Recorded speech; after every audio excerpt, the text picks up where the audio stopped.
My coworker smiled when he deleted my work.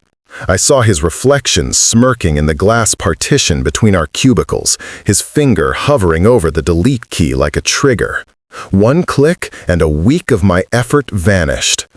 He leaned back, stretched, and said casually, "Weird how files just disappear around here."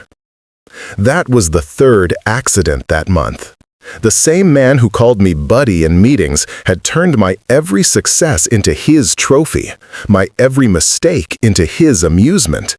At first, I thought I was paranoid. Maybe it was a glitch. Maybe I was just overworked. But then, one morning I came in early, earlier than anyone else, and caught him in the act. My files, my folders, his USB drive. He didn't see me standing behind him. Not yet.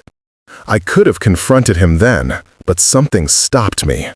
That something was colder than anger. It was clarity. I realized I didn't want an apology. I wanted him exposed, completely. He thought he was sabotaging a quiet coworker. What he didn't know was that he was feeding the one person patient enough to destroy him from the inside out. If you've ever had someone take credit for your work or make you doubt your worth, this story is for you. Hit that subscribe button, like the video, and share it with someone who's ever faced betrayal in the workplace. Because today, you're about to hear how I turned corporate cruelty into corporate justice. Let's dive in. I'd been working at that company for 3 years, long enough to believe loyalty meant something.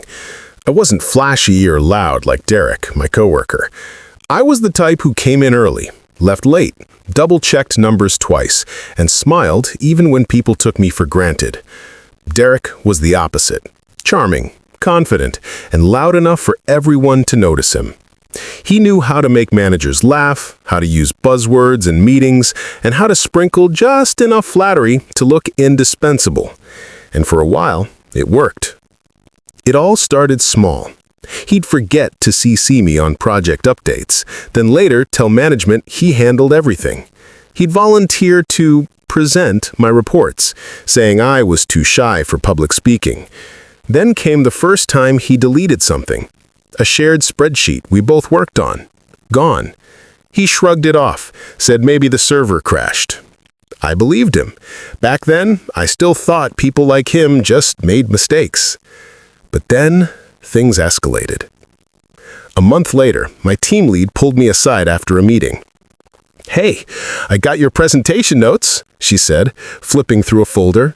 "But Derek already showed me this last week. Did you two collaborate?" My heart sunk. Those were my notes, my formatting, my analysis. Every slide had my fingerprint, and Derek had taken it, dressed it up a little, and claimed it as his own. I didn't say anything. I just nodded. "Yeah," I lied. "We collaborated." Because what else could I do? I had no proof. For weeks after that, the office started seeing him as the star player. Managers started copying him on emails meant for me. He got invited to strategy sessions I'd helped build from the ground up. And me? I became invisible.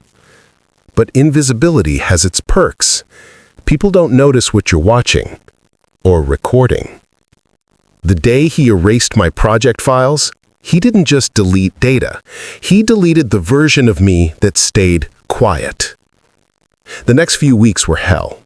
Every morning felt like stepping into enemy territory, pretending everything was fine, while watching Derek walk around like he owned the place. He'd slap people on the back, crack jokes, make it seem like he was the one pulling the team's weight. Meanwhile, my workload doubled. He'd forget to do his share of the tasks, leaving me scrambling at the last minute to cover for him, because if the project failed, both our names were on it. He had this way of twisting the knife with a smile.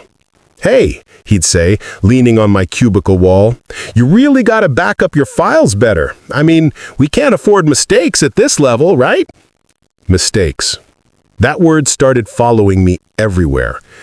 Managers began questioning my reliability, my deadlines, my organization, all because my files kept disappearing or corrupting right before important reviews. I knew what was happening, but without proof, it was my word against his. And Derek, he was careful. He never sent emails that looked suspicious. He'd make his moves verbally, casually, like a friend offering help.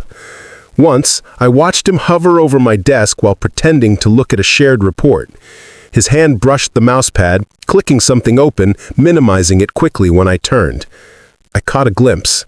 He'd accessed my personal folder, my personal workspace. That's when I knew. It wasn't paranoia anymore. It was war. The stress got to me. I'd wake up at 3 a.m. replaying every interaction, every smirk, every accident. I started questioning my own competence, like maybe I really was losing files. Maybe I was slipping. That's what Derek wanted, to make me doubt myself until I gave up. But I didn't give up. Instead, I started keeping track. Every project, every timestamp, every edit history. I began saving mirrored copies of my work on an external drive at home. I created logs with exact times I accessed files. I even started recording short videos on my phone, just my screen, showing the documents as they existed. Then came the breaking point. We had a massive client presentation coming up, a pitch I'd spent 3 weeks perfecting, late nights, early mornings, revisions on top of revisions. It was the biggest proposal our department had handled that quarter. The night before the presentation, I stayed late just to double-check everything. My slides, the data visuals, the talking points, it was flawless. I backed it up on a USB and left the office at midnight. The next morning, I walked in, grabbed my coffee, and opened my laptop. Every file was gone. Not corrupted, not misplaced, deleted. And when I looked up, Derek was standing at his desk across the room, sipping coffee, smiling at me. That smug, knowing grin. He walked over, pretending to sound concerned. "Everything okay, buddy? You look pale." My jaw clenched so hard I thought my teeth would crack. I forced a breath and muttered, "Just technical issues." He leaned closer and whispered, "You really gotta be more careful. You know how easily things disappear around here." He walked away, laughing. That was the moment something inside me went quiet. Not broken, quiet. Because now, I wasn't just going to expose him. I was going to destroy his reputation, piece by piece, in a way no one could trace back to me. He thought I was weak, but I was just patient. And patience can be deadly in the right hands. I stopped reacting and started strategizing. Anger is loud and messy. Strategy is quiet and precise. I needed facts, cold, undeniable facts, and I needed them without giving Derek a sniff of suspicion. First, I built a timeline. I opened a blank document and wrote down every incident I could remember, from the smallest missing email to the nights my deadlines were mysteriously reset. Dates, times, names of witnesses, even if they were unaware. I wrote down what I had done and when, and what Derek had touched.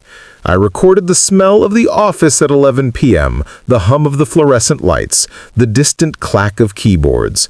Small details mattered because details are proof for people who believe in evidence, not emotion. Then I turned detective. I learned to read digital breadcrumbs. I started checking version histories on shared drives. Some edits left traces. I made notes of file modification timestamps and cross-referenced them with Derek's clock-in times. I saved snapshots of the shared folders to my phone, screen by screen. I stopped using the office USBs and began using my own encrypted external drive at home. When Derek bragged about being good with tech, I smiled and thanked him. Privately, I set up a separate email account, anonymous, clean, and registered it with a throwaway phone number. I also tapped into the human side of the crime. People talk. People drop offhand comments. I learned the rhythm of office life. Who grabbed coffee with Derek? Who noticed him staying late? Who laughed at his jokes? And who rolled their eyes? I kept casual conversations simple, small probes that felt like gossip, but were really reconnaissance. At home, I replayed their office cadence in my head. I pictured Derek's routine, when he left his desk unlocked, when he borrowed a pen and forgot to give it back, the precise way he would hover over my side of the shared drive. I practiced patience like it was a muscle. I stopped reacting to his taunts. I stopped trying to prove myself in meetings. Instead, I prepared my net. A collection of incontrovertible artifacts that, when woven together, would look like an airtight case. I started with screenshots. Not just a screenshot of a deleted file, but a string of them. File listings, timestamps, his profile hovering near the document, his login footprints on shared systems. I took pictures of his desk when he was away, of the random USB drives he plugged into his computer. I noted his habit of downloading reports to his personal folder, then emailing them out as attachments. I captured his offhand boasts in the break room when he laughed about finding ways to make projects pop. I learned the limits of what I could access without crossing any lines. I did not hack. I did not tamper. I used observation, official access logs available to anyone on our network who knew where to look, and human witnesses. I wanted nothing that could be called illegal. I wanted something so clean that when I handed it to HR, they would be forced to act, not to doubt me. There were setbacks. I once thought I had irrefutable evidence, an edited file with timestamps that clearly showed Derek's interference. I printed it, ready to send. Then IT told me the server had auto-synced a backup that blurred the timeline. The breath left me in a slow, sick exhale. For a moment, I felt the old panic creep back in. But then I remembered why I started. I rewound and rebuilt. I learned to save raw exports, not just printed pages. I learned to photograph the screen with my phone the second an irregularity appeared. To make the case undeniable, I needed to show pattern and motive. Pattern was easy. The frequency of deletions, the overlap with Derek's access, the way my contributions were rebranded as his. Motive required more subtlety. I started tracking how Derek benefited. He got praise in meetings. His bonuses were larger. He was first in line for promotions. I collected emails where managers complimented Derek's initiative on projects he had not initiated. I even found an instance where he forwarded a client's praise to upper management with his name at the top, like a handwritten signature on someone else's letter. But the final piece, the piece that made the plan feel lethal, came unexpectedly. One evening, while reviewing old files, I stumbled across a spreadsheet that didn't belong in the shared folder. It was tucked in an archive, named with a bland corporate title. The numbers were messy, like someone had tried to camouflage them. My stomach dropped. The spreadsheet showed reimbursements that didn't match receipts, vendor payments that couldn't be traced to any approved invoices, and a trail that led from company accounts to a personal vendor profile with a name I recognized from Derek's LinkedIn contacts. My hair on my arms rose. This wasn't just petty sabotage anymore. This was theft. Real money. Real crimes. At that point, the scale of what I held became painfully clear. If I handled this wrong, I'd be a whistleblower without protection.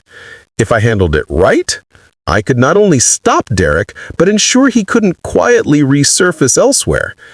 I had to be surgical. I called a close friend who worked in IT, off the record, and walked them through what I had found. I refused to give them any files.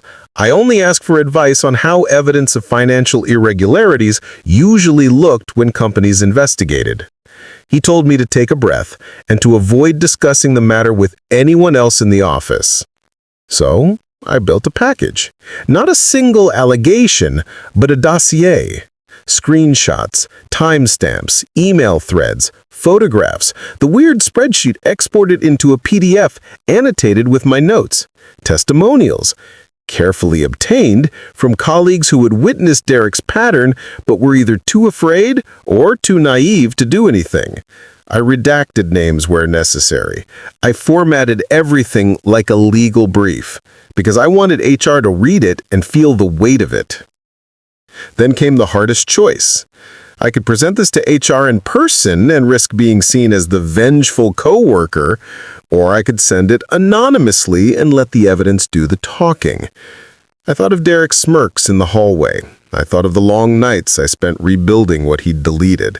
I thought of the company's clients and how they deserved better than an employee skimming the till and stealing credit. I chose anonymity. I wrote a short, clinical cover letter. No flourish, no adjectives, just facts. Attached. Evidence of repeated internal file tampering and potential financial irregularities by employee. Please investigate. I included instructions to preserve logs, backups, and to notify legal counsel if necessary. I attached the dossier compressed and password protected.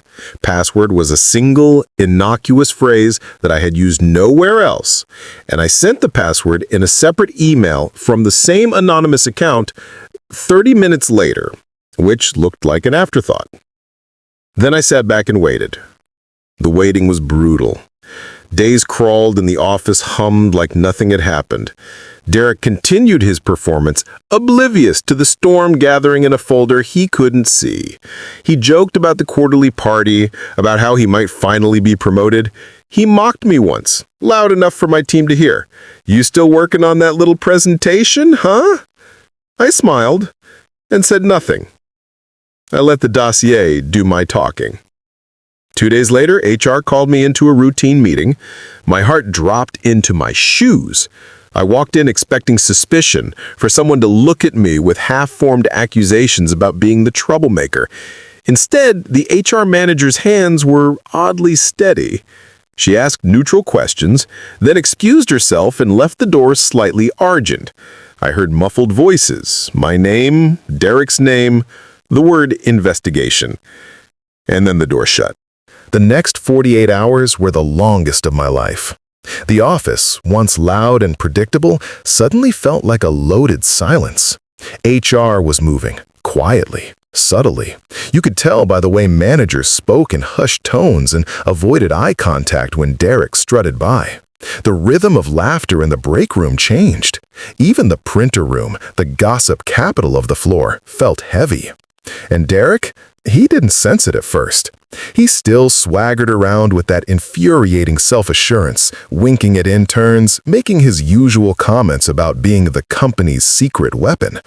But then, something shifted. Around midweek, HR sent a company-wide email. Mandatory audit on project data and reimbursement documentation. Cooperation required. I watched Derek's smile falter just slightly. He read the email twice, then he leaned back, trying to play it cool, but I could see the flicker of worry behind his eyes. I kept my expression neutral, just another face in the crowd. Over the next few days, things unraveled fast. IT started reviewing access logs. HR pulled random employees into routine interviews. They asked strange, precise questions. Who has edit permissions on your shared folders? Do you ever share documents outside company email? Have you noticed any irregularities in project submissions? I answered every question calmly, my voice steady, my story consistent. Derek, on the other hand, grew restless. He started staying late again, but this time he looked tense, checking files, muttering under his breath, sweating under the fluorescent lights. He even pulled me aside one morning. "Hey," he said, forcing a laugh, "did you notice HR snooping around? They're asking weird questions about the shared drive. Probably another compliance drill, huh?" I shrugged. Could be. He stared at me, eyes narrowing slightly. For the first time, he seemed unsure of me. I could almost hear the gears turning in his head. Did I say something? Did he notice something? By Friday, the audit had turned into a full-blown internal investigation. HR called Derek in for a follow-up meeting. He didn't come back out for nearly 2 hours. When he finally did, his face was pale. He didn't look at anyone. He just grabbed his jacket and left. The office whispered all afternoon. Someone said HR found discrepancies in financial records. Another said IT had discovered unauthorized external drives used to move files. But I said nothing. I kept typing. Just another quiet employee doing their job. The next Monday, Derek didn't show up for work. His desk sat empty, his monitor dark. By noon, an official announcement hit everyone's inbox. Subject: personnel change. Effective immediately, Derek, last name, is no longer employed with the company. We wish him well in his future endeavors. That was HR's polite way of saying, he's done. But the story didn't end there. Later that week, whispers spread that the discrepancies weren't just small. Derek had been double billing vendors, funneling small amounts into a ghost account he set up months before. The evidence trail was undeniable. His access logs, his signatures, his approval timestamps, everything matched. HR didn't just fire him. They pressed charges. The company froze his accounts. Legal got involved. His name was scrubbed from project credits. Even his LinkedIn profile vanished overnight. And me? I was still invisible. By design. No one knew I was the one who had lit the match.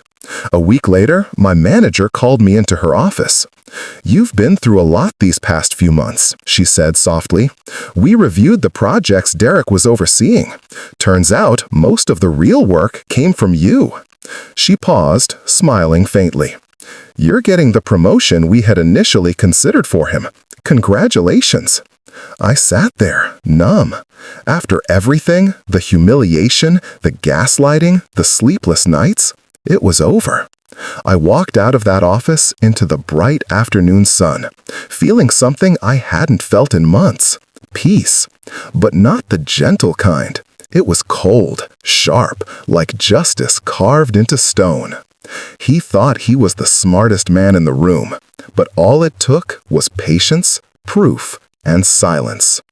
Some revenge doesn't need fire. Sometimes all it takes is the truth and a little precision. The weeks after Derek's downfall were eerily quiet. For the first time in a long time, I could hear myself think without the background noise of manipulation and lies. The office felt lighter, freer, like someone had opened a window after months of stale air. People spoke openly again.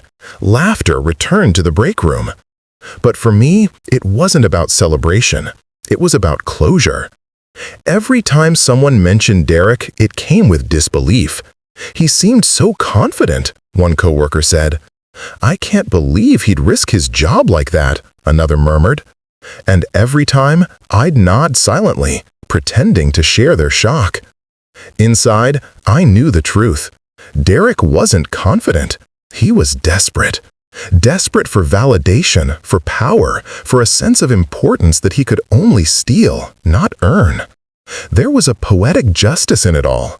The same arrogance that made him careless enough to sabotage me also made him sloppy enough to get caught.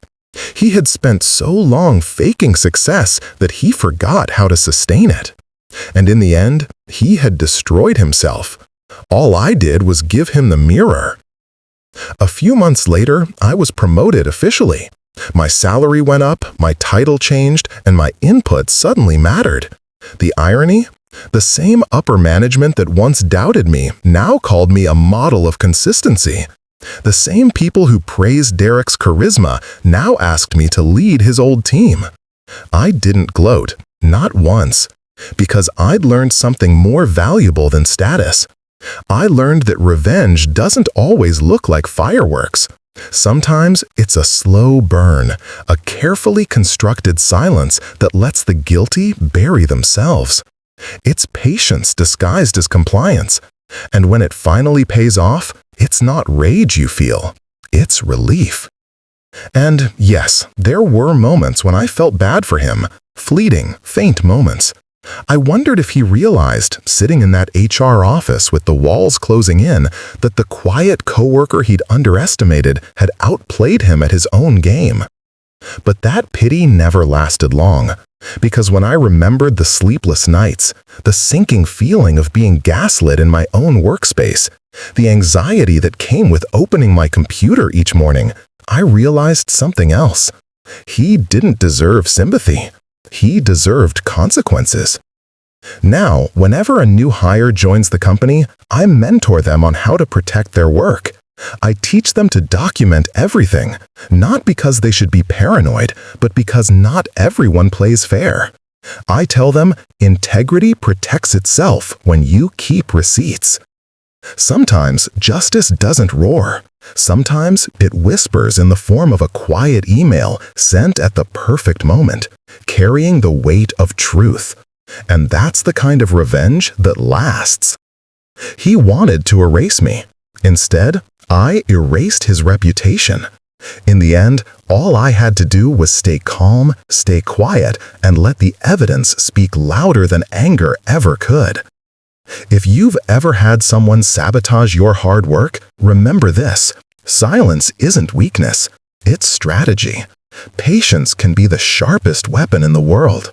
If you felt that satisfying sting of justice today, hit that subscribe button, like this video, and drop a comment telling me your favorite part of the story. And if you've ever been underestimated at work, remember, they can steal credit, but they can't steal proof. Because revenge doesn't always mean getting even. Sometimes it means rising higher while they fall into the hole they dug for you. Justice served cold still burns the longest.